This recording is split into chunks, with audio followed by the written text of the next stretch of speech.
Odessa vient d'être inscrite sur la liste du patrimoine mondial de l'UNESCO, sur la liste en péril.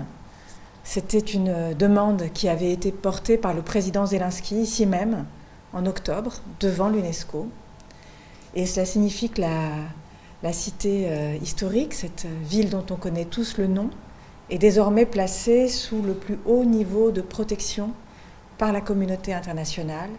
Et elle est donc listée comme appartenant au patrimoine universel de l'humanité.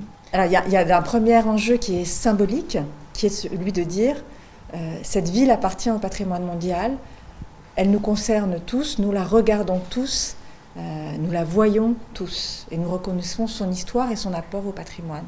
C'est déjà un enjeu symbolique important. Et il y a aussi tout un enjeu juridique de protection parce qu'il y a des conventions du patrimoine mondial. 194 États sont membres à cette convention et il y a une obligation pour tous les États qui en sont membres de ne pas porter de destruction délibérée à ce patrimoine. C'est un site qui se rajoute dans la surveillance renforcée que nous allons faire et tout dommage délibéré à cette cité historique qui fait désormais partie du patrimoine mondial serait une infraction juridique à une obligation internationale.